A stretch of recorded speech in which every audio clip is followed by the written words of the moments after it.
So welcome everybody to Grand Rounds. I am absolutely delighted today to have a special guest speaker, Dr. Patricia Rivera. So Dr. Rivera has been a tenured professor of medicine at University of North Carolina since 2012. And she is an internationally renowned physician researcher in lung cancer screening, diagnosis, staging, and management of treatment complications, with an area of emphasis on addressing the barriers to lung cancer screening and treatment. If you look at her career, she's moved seamlessly between translational investigations in lung cancer all the way to implementation studies for lung cancer screening. From my reviewing her CV, I'd say one of her major contributions to the field of cancer is applying a rigorous and scholarly approach to understanding and eliminating the barriers to lung cancer screening and appropriate treatment guideline implementation. Her publications are in leading journals such as JAMA, American Journal of Respiratory Critical Care Medicine, and CHEST, and they've altered the way we work with our communities to ensure all patients obtain the best possible care. She has also been a leader in innovative clinical care models for lung cancer. Dr. Rivera co-founded the first ever multidisciplinary thoracic oncology program in the country, a premier program that's become the model for multidisciplinary care and defined the vital role that pulmonologists play in the care of patients with thoracic malignancies. She also founded the multidisciplinary lung cancer screening program at UNC that likewise has provided a template for programs around the country. And these formats have also been leveraged for their critical infrastructure for multi-center research studies in lung cancer. And as evidence of her stature in the field, if you look at every prominent guideline in lung cancer screening or every white paper or steering group in it, Patricia's a member of it. And if she's not a member, I can guarantee that she was asked, but instead she sponsored a junior mentee to take her place on that in that role. And I'd say that highlights another area of strength of Dr. Rivera is her passion and focus on mentorship of the next generation of physician leaders, especially women and underrepresented minorities. She is a well-known mentor locally and nationally, has a long-standing role as a mentor for the Latino Medical Student Association. She's in high demand as a speaker, and she's leveraged her bilingual skills to present lectures and develop articles directed to Spanish-speaking physicians, trainees, and patients worldwide. Her international renown culminated in her election as ATS Secretary Treasurer. She is currently Vice President, and she will serve as ATS President in 2 years. It's been such a delight to have her on the executive committee and get a chance to work with her both on the executive committee and prior to that as part of the board of directors in her role as chair of the Assembly of Thoracic Oncology. She is also the representative from ATS to the Federation of International Respiratory Societies.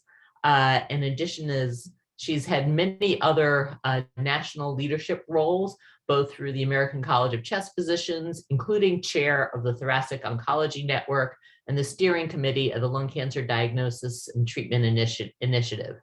And she's about to take on another leadership role in the spring. I'm very excited for her. She's going to be moving and relocating and taking on the role of division chief of Pulmonary and Critical Care at University of Rochester.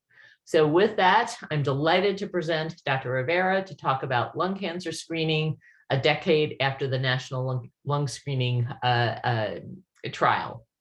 So Patricia. Thank you so much, Dr. Schnapp. What a wonderful introduction. And thank you for all you have done to promote women, particularly women in our field and in medicine in general. I will be speaking on lung cancer screening a decade after the NLST. I want to review some of the progress, the challenges that we still face, and importantly, opportunities for future research. These are my disclosures. I do have funding that is applied to lung cancer screening, and I run clinical trials looking at biomarkers for nodules detected incidentally. I have no financial relationships to companies to disclose, and I will not reference unlabeled or unapproved drugs during this presentation. The objectives, I hope that I will be able to cover a summary that will allow you to recall the benefits of lung cancer screening, to recall the updated criteria for lung cancer screening, summarize the challenges that we still face, and again, discuss opportunities for future research. Let's start with the very recently published data on the estimated incidence and mortality rates from lung cancer in the United States. About 236,000 individuals expected to be diagnosed with lung cancer. Note the narrowing of the incidence gap between men and women in this country. About 130,000 individuals will die from this disease. Lung cancer is the leading cause of cancer death in men and women in the United States and throughout many parts of the world because the majority of cases are diagnosed with advanced stage disease. There are racial, ethnic, and sex-based differences in smoking prevalence, and this impacts lung cancer incidence and mortalities. Blacks, Native Hawaiians, and women have a much higher risk of lung cancer at younger ages and having smoked less than other individuals. And disparities in cancer are very real. Low socioeconomic status probably impacts disparities greater than racial and ethnic factors. And socioeconomic disparities are most pronounced for lung cancer. In 2011, after 4 decades of struggling to identify a screening modality for lung cancer screening, the National Lung Screening Trial, the NLST, was published, a randomized trial of individuals at risk for lung cancer by virtue of age and smoking history were randomized to low-dose CT versus chest x-ray. These were fairly healthy individuals that needed to be able to undergo surgery if lung cancer was detected. The first study ever to demonstrate a statistically significant difference in lung cancer mortality reduction with low-dose CT, also demonstrated a reduction in all-cause mortality, although not statistically significant. There was a stage shift. More early-stage lung cancers were detected than stage 4 lung cancers, and this was pivotal. This led to the very first ever Uspstf grade B recommendation for lung cancer screening. It was after CISNET modeling was performed, the Uspstf extended the upper age limit to 80, 30-pack year history, which was the criteria used in the NLST, and individuals who had quit smoking and been quit within 15 years were eligible. If you had quit more than 15 years, then you're technically not eligible for screening. Again, healthy individuals, asymptomatic, discontinue screening after 15 years, quit, and more importantly, if they develop a comorbidity that's going to compete for death, you must consider whether or not those patients should be screened. Since the NLST, we've been fortunate. We've had many more studies that have demonstrated this benefit in screening in lung cancer. The second largest trial, the Nelson trial, conducted in Europe, 15,000 high-risk individuals by virtue of smoking and age, lower smoking history, a dramatic improvement in lung cancer-related mortality, particularly in women 8 to 10 years after a screening was initiated. Again, more early stage lung cancers detected, representing a stage shift.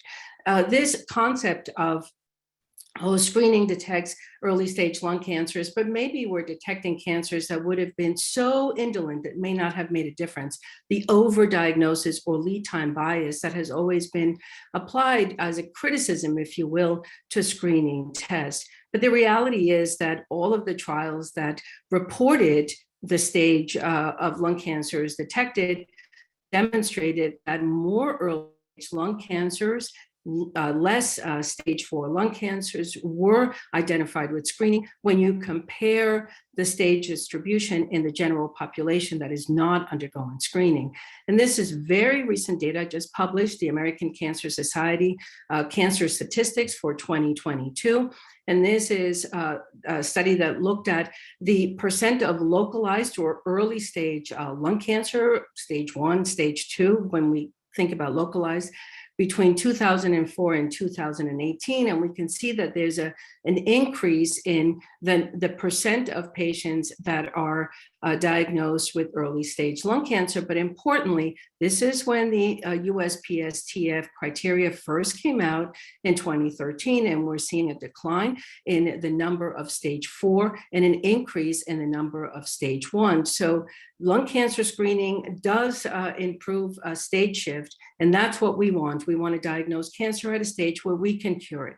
Another criticism of lung cancer screening when it first came out, and this was heavily addressed during the Centers for Medicare and Medicaid discussions regarding whether or not they would approve screening in 2014, was the fact that we would have to be doing a lot of scans to be able to detect one lung cancer, and that we were going to find a lot of false positives and a lot of radiation exposure, et cetera. Well, in reality, the number needed to screen low dose CT to prevent one cancer death from lung cancer is 320. For breast cancer and colon cancer, the number of mammographies and colonoscopies that one has to do to prevent one death from those cancers is much higher. So lung cancer screening is efficient, and again, the leading cause of cancer death in the United States. As I mentioned earlier, the USPSTF recommendations in 2013 were based on CISNET micro simulation, but this does not account for racial, ethnic, socioeconomic status and sex-based differences in smoking behavior and how that impacts lung cancer risk.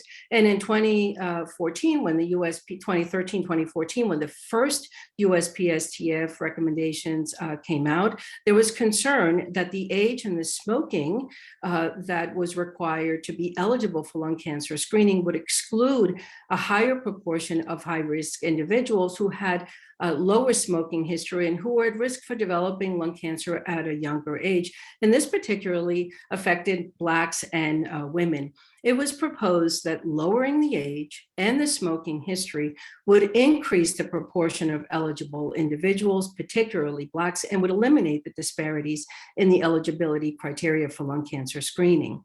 In addition to the age and smoking variables, is the quit time of 15 years the most optimal way to identify high-risk patients? Remember that in the Framingham study, about 48% of lung cancers diagnosed throughout that 30-year period were in individuals who had quit smoking more than 15 years. So there's a subgroup of individuals who are at high risk for developing lung cancer, even though they quit 15 years, then they're not eligible for lung cancer screening. Similarly, there are groups of individuals in the population, people living healthy with HIV, individuals who have had a prior history of cancer. These are individuals at risk for lung cancer that were either underrepresented or not included in any of the screening trials. In 2021, the USPSTF updated their recommendations, lowering the age of initiation of screening to 50 years, lowering the smoking history to 20-pack years. The 15-year quit rate remained the same, and all other criteria similar. Patients should be healthy, patients should be able to undergo treatment, especially surgery, shared decision-making should be done, and patients should have low-dose CTs and adhere to annual follow-up. Importantly, the USPSTF did not endorse using risk modeling assessment to enhance our ability to identify eligible patients. They felt that this was too cumbersome, particularly for primary care physicians that already had pretty limited time, if you will, to do shared decision-making and all the nuances that come with discussing lung cancer screening with patients. What does this all mean, this updated criteria? It means that many more individuals are now eligible for lung cancer screening in the United States, an increase by 87%, an increase in eligibility for women, non-Hispanic Blacks, Hispanics, and Asians. Also, an increase in lung cancers detected by screening, and importantly, gains in lung cancer, decrease in lung cancer deaths and life years gained, particularly in women. Despite the progress, I believe, in the update of the criteria, there are challenges that persist. One question we must ask is, have we really eliminated the disparities in eligibility by just simply dropping the age and the smoking history? How should we optimize risk-based assessment? How do we incorporate risk modeling? What do we do as patients get older and have more comorbidities? How do we balance the benefits and the risks from screening? What are we going to do about the fact that the rates of uptake of lung cancer screening are very low in this country? And importantly, the rates of adherence to annual lung cancer screening and follow-up after abnormal findings is also low.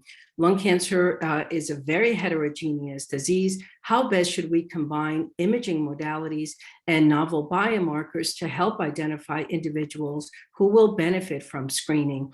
And how do we best identify lesions that are indeed lung cancer? Because we're picking up lesions very, very, very early, very unusual presentations. At the same time, benign lesions, so we don't cause harm by doing unnecessary procedures. And importantly, how do we improve tobacco control policies and enrollment into tobacco treatment for these patients? Quitting smoking is by far the most important intervention to reduce lung cancer mortality. Let's look at the disparities and eligibility and whether we have eliminated those with the new criteria. This study looked at data from the 2015 National Health Interview Survey and evaluated the performance characteristics of 5 different lung cancer screening criteria stratified by race, ethnicity, sex, and smoking status. They also used SEER data to calculate the incidence rates for each cohort, incidence rates of lung cancer, and then they calculated the eligibility to incidence ratio, and a lower ratio suggests possible disparities. And again, 5 different lung cancer screening models, including an expanded Uspstf model that increases the quit year from 15 to 25 years, men and women, different ethnicities and races. The first thing that we see is that lung cancer eligibility varied widely across the 5 different lung cancer screening criteria, and that for all criteria, the eligibility to incidence ratios were much, much better for non-Hispanic whites. Lower eligibility incidence ratios were seen across all groups in women compared with men, and lowering the age and the smoking history definitely increased the eligibility of Blacks and women, but disparities persist. Similarly, this group looked at the 2013 USPSTF criteria compared to the 2021 criteria to evaluate whether the adjusted odds risk for eligibility improved in 2021, comparing men to women, as well as different racial and ethnic groups. And one can appreciate that in 2013, eligibility criteria was best for men. And despite the changes in the 2021 criteria, it still remains more favorable for men than for women. Similarly, in 2013, much more favorable eligibility odds ratio for whites compared with Blacks and Hispanics. Much improved, or some improved, I should say, but still disparities persist. So it has made a difference in that we now have the ability to include more individuals at risk, Black individuals, because we've lowered the age and the smoking history, but we have to do better if we really want to close that eligibility disparity gap. And age and PAC year are very practical in terms of eligibility for screening, but again, oversimplistic, because we know that lung cancer screening, the lung cancer risk is quite complex, and there are many variables that can impact an individual's risk for developing lung cancer. And perhaps using prediction models that incorporate these variables can help us identify patients truly at risk for lung cancer. And those variables, importantly, are race, because Blacks have a higher risk, particularly Black men, of developing lung cancer compared to whites. Native Hawaiian and Pacific Islanders also have a higher risk. Importantly, underlying COPD, history of a prior cancer, and a family history of a first-degree relative with lung cancer are very important risk variables that determine an individual's risk for lung cancer. How do models help us improve eligibility and decrease disparities in lung cancer screening among certain groups of individuals? Unfortunately, they do help, but there are problems, primarily because the models underestimate risk in minorities. For example, the lung cancer risk assessment tool underestimates risk in Hispanics and Asians, the Bach model in Blacks, and the PLCO, the prostate, lung, colorectal, ovarian, modified 2012, which is a model that many of us use, do underestimate risk in Hispanics. So again, using risk prediction models can help balance the eligibility for screening in minorities, but there's no doubt these models have been understudied and undervalidated in these groups, and we need to ensure that individuals in certain populations, Blacks, Hispanics, Asians, are being enrolled in these studies. The other thing that's very important about risk prediction modeling is balancing the benefits of identifying high-risk individuals with the potential risks of identifying high-risk individuals. Risk-based strategies can be very helpful because they will replace the lowest risk Uspstf eligibles, so those risk quintiles 1 and 2, that the risk of developing lung cancer is very, very low, and the efficiency of screening may not be that good, with high-risk Uspstf ineligible individuals, individuals who quit smoking greater than 15 years, individuals who are at high risk for lung cancer, even though they have less than 20 pack years of smoking. So potentially you may be able to identify individuals who have a higher 5-year or 6-year risk of developing lung cancer, and this improves the efficiency of screening. Risk-based strategies preferentially identify Black individuals, individuals who are currently smoking, low intensity currently smoking, these individuals who smoke less than a half a pack, 5 to 6 cigarettes a day over a long period of time. These are individuals at risk for lung cancer. More commonly, Blacks and women fall into this group of patients. And risk-based strategies also have the potential of identifying individuals who are at high risk, even though they quit smoking within 15 years. But we run the risk of identifying older individuals. The older we are, the higher the risk, as well as individuals with comorbidities. It's important to remember that as the quintile risks for lung cancer increase, so does the prevalence of comorbidities such as COPD, which can lead to competing causes of death. Remember in that very landmark paper that described the Bode scale, the majority of individuals with Bode risks 4 were not dying from lung cancer. They were dying because of cardiopulmonary diseases. So what we must think about doing is identifying this intermediate risk group that has a high enough risk for lung cancer, but are still healthy enough to be able to undergo aggressive procedures and treatments, and where the competing causes of death from other comorbidities are much lower. In the NLST, the majority of individuals, remember, were younger than 65, formerly smoking. Only 4% of individuals were Black. This group did an analysis of risk quintiles in the NLST group of individuals.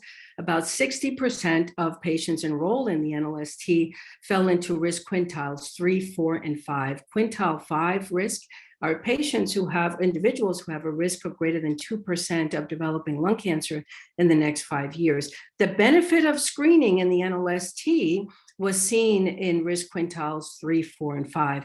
This is data from our group, from a general population, again, older individuals, much higher prevalence of smoking, currently smoking individuals, and more Blacks and ethnic minorities being enrolled in screening in the general population. About 90% of our patients fall into risk quintiles 3, 4, and 5, and 2/3 of individuals screened in the general population are individuals who are in risk quintile 5. So it's important for us to think about how this might impact the outcomes of screening. What about individuals who were either under or not represented in the NLST who have an increased risk of lung cancer, particularly patients who are living healthy with HIV and individuals who have had prior history of cancer? We know that individuals who have survived cancer are at risk for second primary malignancies, and lung cancer is the most common second primary malignancy, particularly in individuals who smoke, who have had a prior history of breast, lung cancer, head and neck cancer, bladder cancer. Expanding lung cancer screening to individuals with a prior history of cancer has been perceived as challenging. It was thought that these individuals had not been excluded in the NLST. They, in fact, were. The Nelson trial excluded these individuals. There's concern that there are going to be more positive, false positive findings, that there's going to be many more comorbidities, older patients who are not going to be able to undergo appropriate treatment if a lung cancer is diagnosed, and that there was no evidence for the benefit and harm ratio in these patients to support screening these group of patients. It turns out that about 4% of individuals enrolled in the NLST had a prior history of lung cancer. We looked at the NLST cohort of patients with prior history and without prior history of cancer, looked at adjusted rates for lung cancer, the relative risk of positive screening exams, both at the baseline and subsequent screening studies, invasive procedures, and complications. And we found that in patients with a prior history of cancer, there was a higher cancer detection rate, invasive procedures, and complications at the baseline CT. But on subsequent CTs, this did not pan out. So individuals who are healthy, who have a prior history of cancer, 4 years or 5 years prior to enrolling in screening, may benefit from lung cancer screening. A major challenge that we all face is the low rates of uptake of lung cancer screening across the country. This is data from the American College of Radiology that has shown that up until 2018, a very, very small number of individuals across this country are being enrolled in lung cancer screening. And they looked at rates across all states and found that in certain parts of the country, lung cancer screening rates were quite low, and particularly when we look at the southeastern and western states. These are states that have high population of Blacks, high population of smoking, particularly in Kentucky, #1 smoking in the country.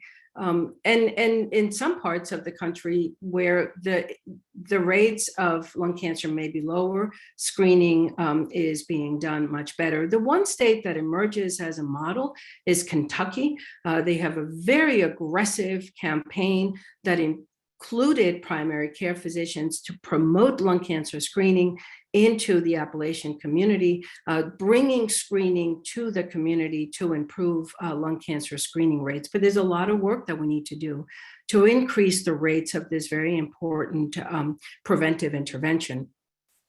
Also important is adherence to screening. Remember that the Uspstf recommendations were based on modeling studies that estimated that the mortality benefit would be such because they assumed 100% adherence. The NLST had 96% adherence, the Nelson trial, 87% adherence. This study did a modeling that showed what would happen to mortality benefit if you decrease the adherence rate by half. Well, mortality benefit also decreased by half. So it is critically important that individuals who are enrolled in screening be coming back for their annual screens because this is impactful in terms of mortality benefit. The overall estimates for screening adherence in lung cancer screening have ranged from 12% to 91%, but the studies have been difficult to tease out because many of the studies have combined overall adherence rates and not really separating adherence to annual screening after a negative CT and adherence to recommended follow-up for a nodule detected in screening. So lung rats 3s, lung rats 4As, and 4Bs. And this is really important because the factors that impact adherence after a negative CT and the factors that impact adherence after a positive CT may be very different. The adherence to recommended follow-up after an abnormal CT ranges from 37 to 61%.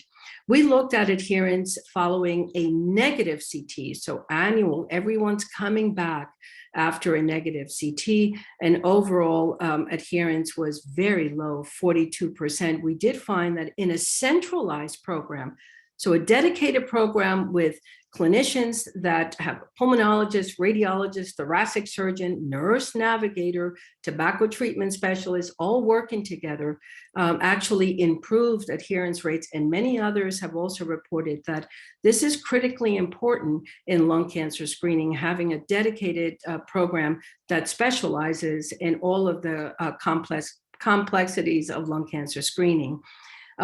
Investigators from the Veterans Administration have looked at adherence to recommended follow-up and also extended. So we say you have to come back in 3 months for lung rats 4A, but what if we say you can come back in 6 months?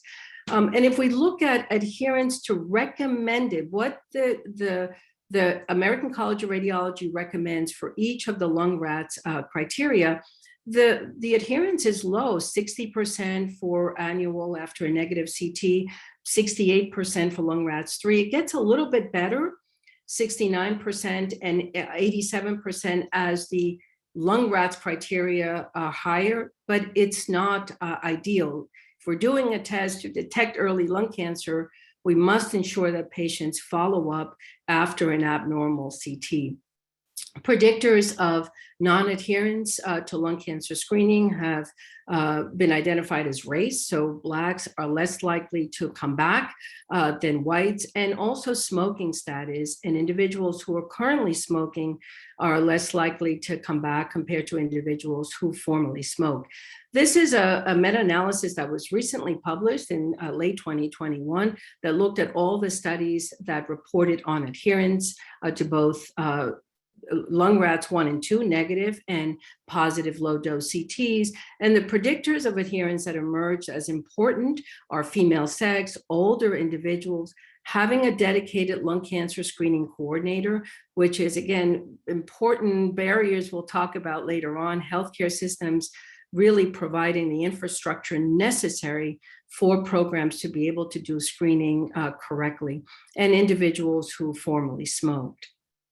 The disparities in lung cancer care, but particularly in lung cancer screening, really center around access to care and having enough dedicated screening programs that patients can be able to go to for their shared decision-making, their low-dose CT, appropriate follow-up, and importantly, referral to tobacco treatment.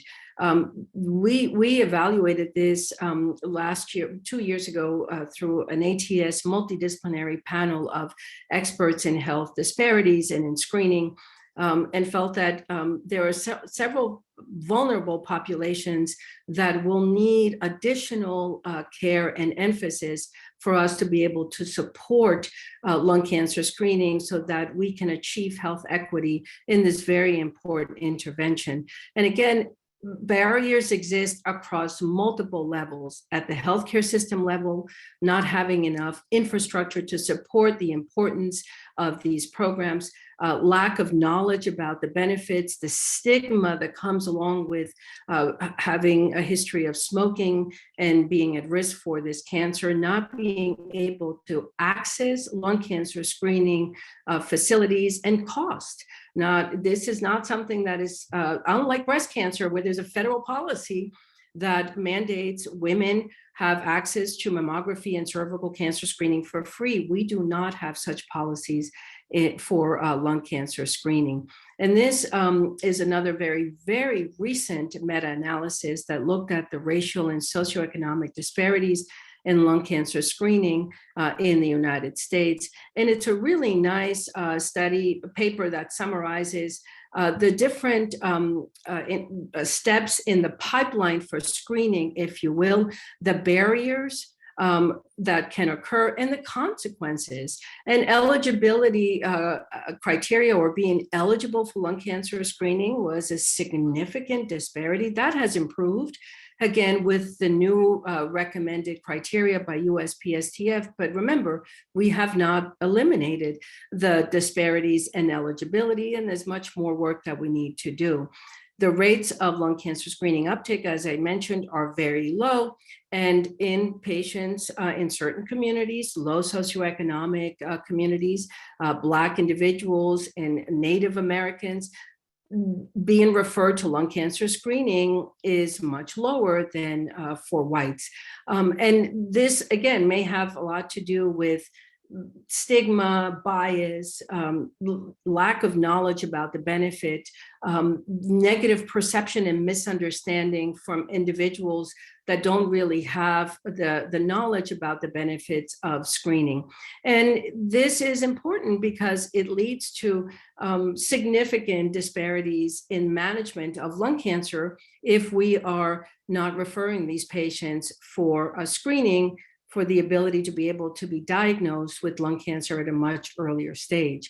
And then once you get into screening, there are disparities that occur even after the first low-dose CT has done. We know that enrolling or referring patients who are currently smoking to tobacco treatment is critically important. It is the most important intervention to decrease mortality from lung cancer. But this is not happening in certain populations. There are significant disparities in the rates of referrals of Blacks and Hispanics and Native Americans to tobacco treatment programs, to offering counseling and pharmacotherapy for treatment. And studies have shown that even patients who are referred for screening, who are diagnosed with early stage lung cancer, Black individuals are less likely to be, are not as likely to be referred for surgery for early stage lung cancer. And this, of course, will impact outcomes and mortality from lung cancer care. Access to lung cancer screening is a major problem in this country. When we look at the distribution of non-Hispanic Blacks, there's a large concentration in the southeastern United States. For Hispanics, a large concentration in the West. But if we look at the bulk of where the screening, dedicated screening programs are, they're primarily in the northeastern United States and in areas that are heavily populated with individuals at risk for lung cancer. There is less access to care. So propagating this inverse care law where, where you need it most is where you have it least. And critically important, of course, is insurance. Medicare and Medicaid. Medicare accepted lung cancer screening in 2013. They have done their review of the 2021 criteria, and it's very likely that they will also adopt the 2021 criteria. But Medicaid is state dependent, and many states did not expand the Affordable Care Act and Medicaid access to lung cancer screening, and importantly to tobacco treatment. So there are states that, where patients who are eligible for screening do not have the ability to get screened because they don't have insurance. And if they have Medicaid, it may not be paid for. There are many strategies that have been identified to help reduce the disparities, particularly the disparities to access to lung cancer screening. Integrating patient navigators or nurse navigators in the community among vulnerable populations has been shown to be very, very helpful across all cancer screening, particularly lung cancer screening, improving education, not only of patients, but of providers, primary care, internal medicine providers, nurse practitioners, as well as improving knowledge for patients so that they know that these benefits are available. There are groups that are looking at mobile units of screening And one thing we learned from this pandemic is how should we be incorporating telehealth as a means to reaching communities that may not be able to come to the centers to get their care. Areas of future research include personalized screening. How do we optimize the eligibility assessment using risk-based approach for lung cancer screening? How do we improve lung cancer screening rates and adherence to lung cancer screening, particularly among vulnerable populations? Again, how do we enhance community outreach? How do we deploy patient navigators and these other interventions that potentially may make an impact? I think an area of exciting opportunities is how to combine radiomics and imaging criteria with novel biomarkers to help identify individuals not only who are at risk for screening, but early detection of lung cancer when nodules are detected.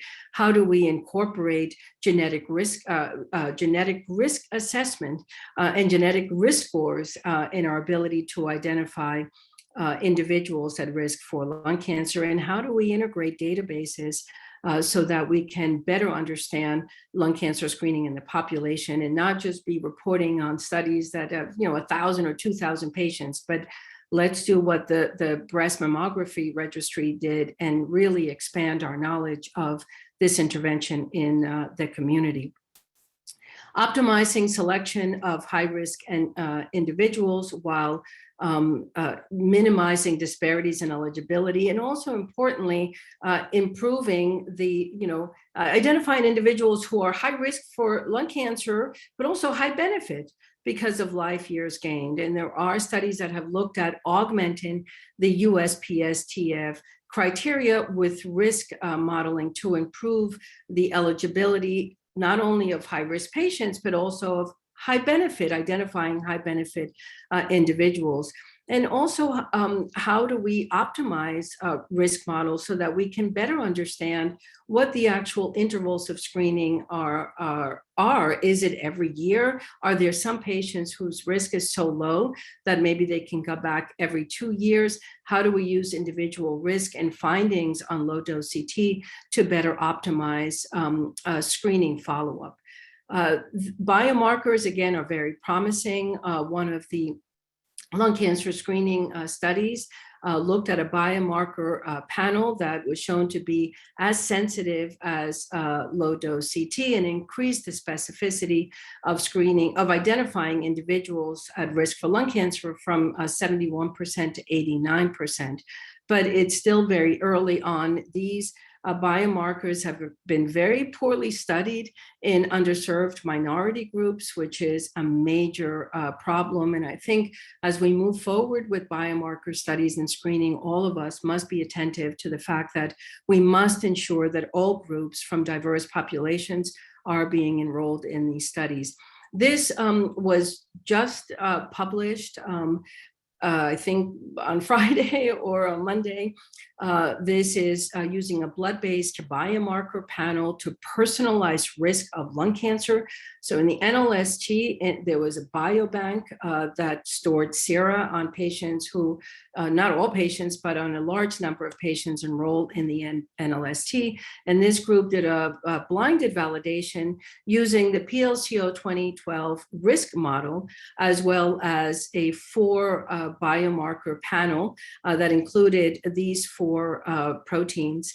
And this, again, was sera that had been collected about a year prior to the diagnosis of lung cancer in those patients who were diagnosed with lung cancer. And also they had sera in patients who did not get diagnosed with lung cancer in the NLST. And the PLCO performs well in terms of risk assessment and identifying high-risk individuals. That was demonstrated in the Kowalczyk paper in the NLST, identifying risk quintiles. But the combination of this 4 panel, of this 4 biomarker panel and the PLCO improved the area under the curve in terms of identifying individuals at risk for lung cancer. Genetic risk in lung cancer has been confounded by better understood risk factors such as aging and smoking intensity. But GWAS studies have found single nucleotide polymorphisms that are strongly associated with lung cancer on various chromosomes. Incorporating clinical variables that are important in terms of lung cancer risk, as well as data from race-specific SNPs, can help us calculate, if you will, a genetic risk score, composite genetic risk score that can better stratify individuals into moderate risk, high risk, and very high risk for lung cancer. And this may be particularly helpful in terms of adherence to lung cancer screening, as well as in terms of getting individuals to enroll in tobacco treatment during lung cancer screening interventions. So in summary, lung cancer is the deadliest cancer. A lung cancer screening decreases mortality. Lung cancer screening improves the detection of early stage cancer by decreasing the number of advanced stage cancers. The USPS 2021 recommendations have now decreased the age starting at 50 and the PAC years of smoking to 20, same quit year criteria.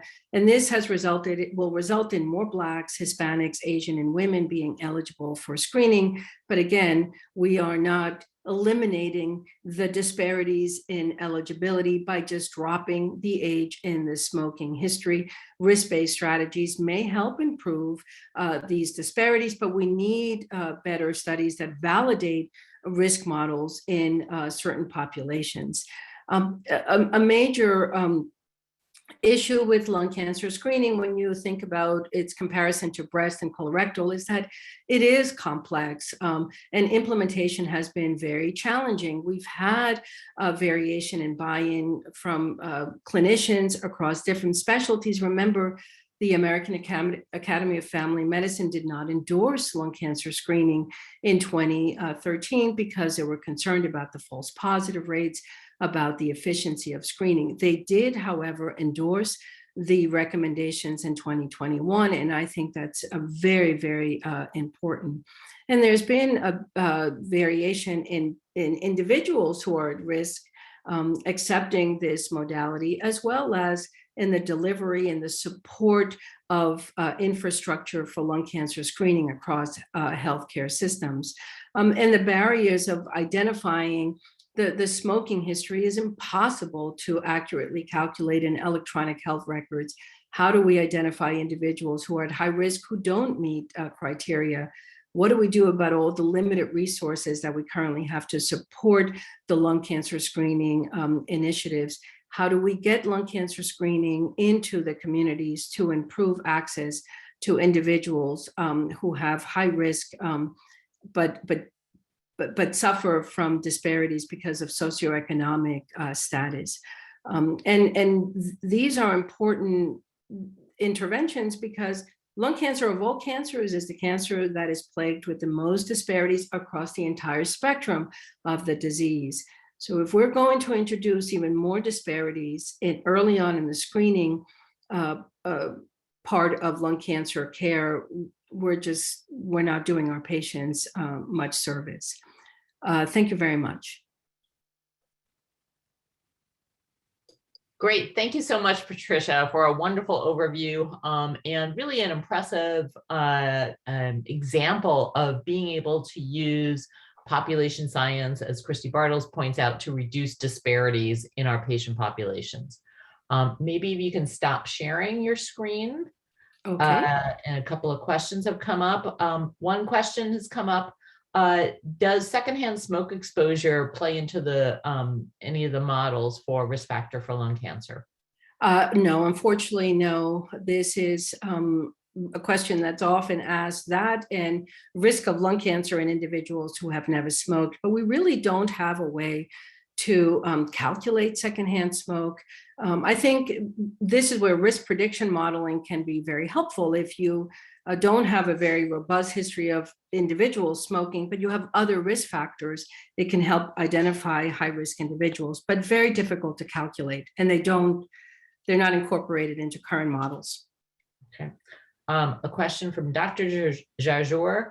How do we ensure benefits, sustaining benefits of screening, given differences in expertise in thoracic surgery, pulmonologists, radiologists, et cetera, across the country, and in areas where there may be higher incidence of nodules found that may be benign?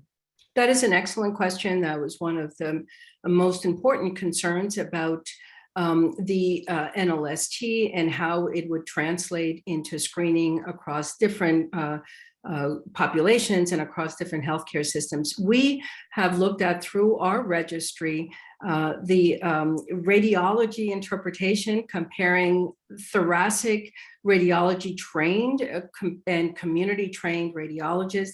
And we found that at the baseline screen, there were more lung rats 3s, 4s detected by reported by community radiologists than by trained thoracic radiologists. But interestingly, at subsequent years of screening, that does not pan out.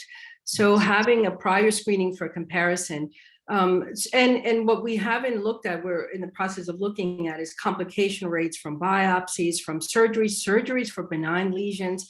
We don't really know that yet in population studies. The American College of Radiology Registry is collecting data on lung cancer screening. You know, we all have to report to the ACR, but the data that they collect is limited. But I think, again, these databases and population studies are very important, because that's how we're going to ensure that the benefits and the risk, the balance of screening is well done in the community, because we know that the patients are different. They're sicker, they're older, they have more smoking, but it's still an intervention that saves lives. We just have to ensure we're doing it well.